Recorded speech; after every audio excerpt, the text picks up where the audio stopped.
अब आइए सीधे रुख करते हैं उत्तराखंड की खबरों का। बता दें कि हरिद्वार पहुंचे हैं मुख्यमंत्री पुष्कर सिंह धामी ने अखिल भारतीय संस्कृत गोष्ठी में शिरकत की। संस्कृत को बढ़ावा देने वाली संस्था संस्कृत भारती की ओर से हरिपुर कला के श्री व्यास आश्रम में 2 दिवसीय गोष्ठी का आयोजन किया जा रहा है। कार्यक्रम में देश भर से संस्कृत के कई विद्वान पहुंचकर संवाद कर रहे हैं। इस मौके पर मुख्यमंत्री धामी ने कहा कि संस्कृत उत्तराखंड की द्वितीय राजकीय भाषा है। संस्कृत को बढ़ावा देने के लिए सरकार लगातार प्रयास कर रही है।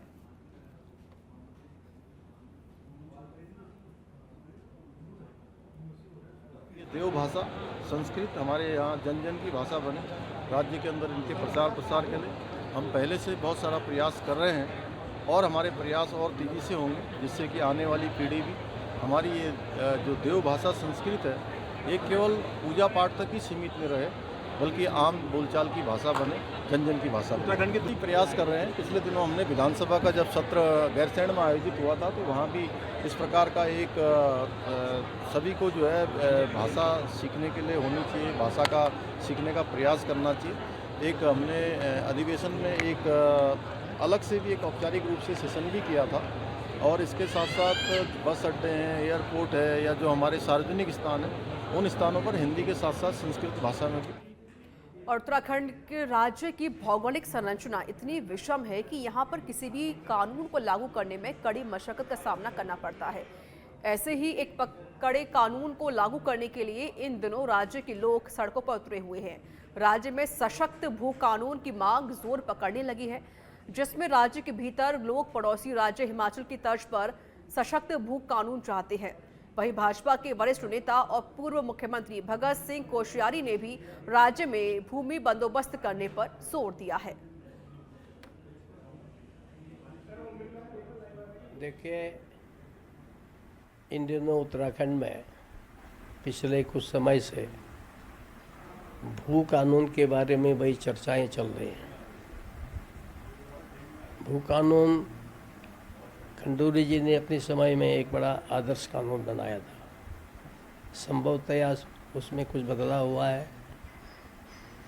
आगे समय आने पर मुझे लगता कि सरकार ठीक करेगी। लेकिन मैं आज आपसे जो विनती कर रहा हूँ वो ये कि उत्तराखंड के अंदर यूपी में जब हम थे, यूपी में जब हम थे 1962-64 में बंदोबस्त हुआ, लैंड सेटलमेंट हुआ। उसके बाद कभी लैंड सेटलमेंट ही नहीं हुआ। और आज उत्तराखंड की स्थिति है कि वहाँ पुराने नियम के हिसाब से कोई बार मुख्य और गौण लगा करके कोई 25 किस्म की जमीनें यहाँ पर है।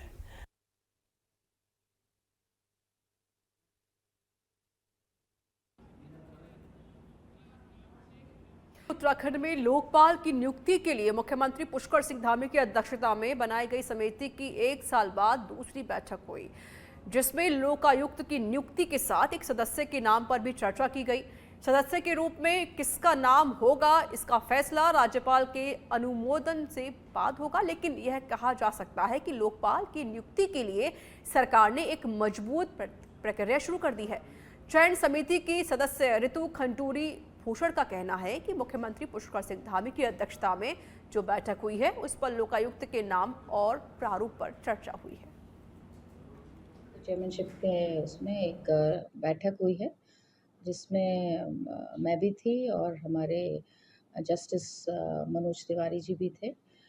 एलओपी साहब नहीं पहुंच पाए थे, लेकिन उसमें हम थे और अफसरान थे और उसमें अब ये प्रक्रिया शुरू हुई है। लोकायुक्त को कैसे चुना जाएगा, कौन बनेंगे, किस तरह से बनेंगी, क्या समिति होगी, कैसी समिति होगी, कैसे समिति बनाई जाएगी, उस पर चर्चा हुई।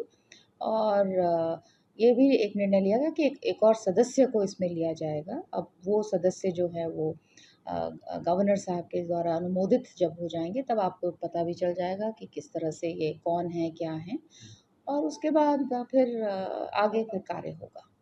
मतलब ये शुरुआत है। समिति जो लोक आयुक्त हम लोग बनाने जा रहे हैं उनको बनाने के लिए यह सरकार के माध्यम से ये बागेश्वर में बीजेपी का सदस्यता अभियान जारी है और इसी के तहत रविवार को दर्जा राज्य मंत्री शिव सिंह बिष्ट और जिला अध्यक्ष बीजेपी इंद्र सिंह ने संयुक्त प्रेस वार्ता करके प्रदेश सरकार के कामकाज और सफलताओं को गिनाया। साथ ही मुख्यमंत्री पुष्कर सिंह धामी के कामकाज की सफलताओं को बागेश्वर की जनता तक पहुंचाने का संकल्प भी लिया गया है।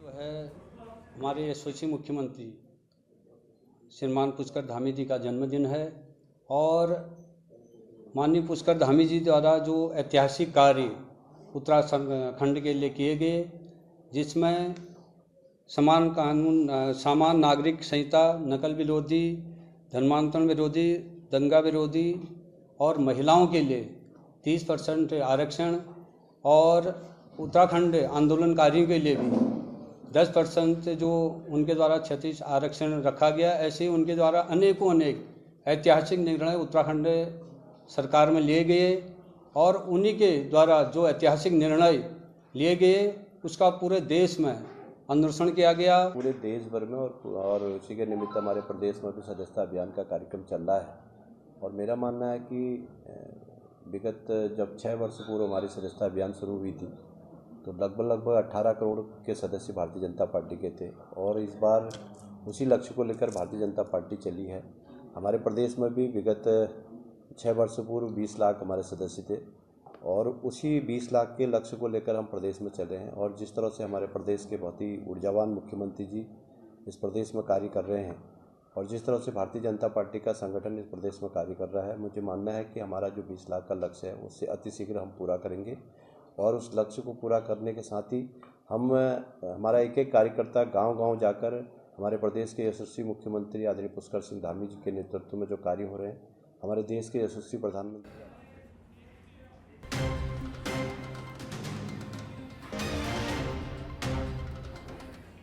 और अब खबर हरिद्वार से बता देते हैं, जहां पर निरंजनी अखाड़े की महामंडलेश्वर संतोषी माता के संन्यास को 50 साल पूरे हो गए हैं, जिस मौके पर कार्यक्रमों का आयोजन किया गया था, जिसके समापन समारोह में फिल्म अभिनेत्री और बीजेपी सांसद हेमा मालिनी ने सांस्कृतिक कार्यक्रम में हिस्सा लिया।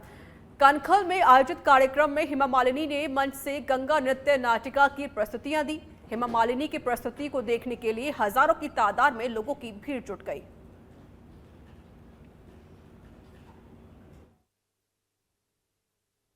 इतने युगों से गंगा जी बह रही है हमारे देश में और हमारा पूरा कर्तव्य है उसे कितना साफ सुथरा रखना, लेकिन ये रख नहीं पा रहे हैं।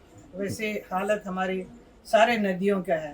तो ये मैसेज इस नृत्य नाटिका द्वारा हम देते हैं कि हमारे देश में जितने भी नदियां हैं उसे सब साफ रखना हमारा कर्तव्य है। कर रही हूँ, मैं एक आर्टिस्ट हूँ, मैं एक फिल्म स्टार भी हूँ, अभिनेत्री हूँ और साथ में एक नृत्यांगना होने की वजह से मैं ये सब थीम्स लेकर बनाती हूँ ताकि जागरूकता हो। लेकिन ऐसे बहुत सारे अभिनेत्री हैं, सब और कुछ नहीं करते हैं। उत्तराखंड के हरिद्वार जिले में पिरान कलियर शरीफ दरगाह पर उर्स का आयोजन होता है। इस बार भी 756वां उर्स शुरू हो गया है। उसमें देश भर के तमाम लोग आते हैं। पिछली बार उत्तराखंड वक्फ बोर्ड के अध्यक्ष शादाब शम्स ने उर्स में पाकिस्तान से आए 107 जायरीनों का स्वागत करते हुए उनको श्रीमद् भगवत गीता दी और साथ ही गंगाजली, रुद्राक्ष की माला और भगवा शॉल उड़ाकर उनका स्वागत किया गया। इस बार मुस्लिम समुदाय के सूफी रसीद का कहना है कि यह हमारे धर्म के विरुद्ध है, ऐसा नहीं होना चाहिए। इसके साथ ही उन्होंने कहा कि पाकिस्तान से आए जायरीनों को गंगाजल ना देकर उनको कुरान, खजूर और पिरान कलियर की चादर देकर ही उनका स्वागत करना चाहिए। यह मुस्लिम परंपरा के खिलाफ है। वहीं वक्फ बोर्ड के अध्यक्ष शादाब शम्स का कहना है कि पिछली बार पाकिस्तान से आए 107 जायरीनों को श्रीमद् भगवत गीता, गंगाजल, रुद्राक्ष की माला भेंट की गई थी और हमने उनको यह सब इसलिए भेंट किया था ताकि हमारे देश का सम्मान पाकिस्तान में हो सके।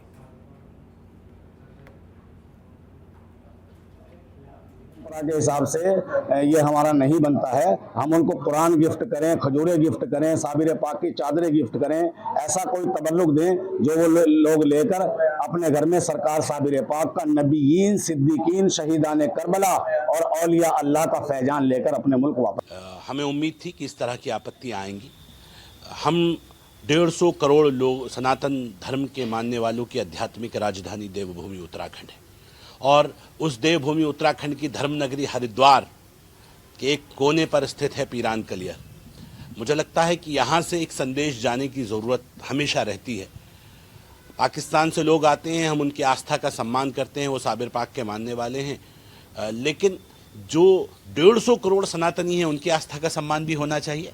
पाकिस्तान के ऊपर जो हमारे हिंदू भाइयों के ऊपर जुल्म होता है वो किसी से छुपा नहीं है, वो एक कड़वी सच्चाई है। तो अगर हम यहाँ से संदेश देकर ये बताने की कोशिश कर रहे हैं कि जो हमारे अल्पसंख्यक समाज के लोग पाकिस्तान में रहते हैं, जो हिंदू समाज के लोग पाकिस्तान में रहते हैं, जो सनातन समाज के लोग पाकिस्तान में रहते हैं, उनके चाहने वाले उनके अपने यहाँ रहते हैं, अगर आपको सम्मान चाहिए तो हमारे लोगों को वहाँ सम्मान देना पड़ेगा।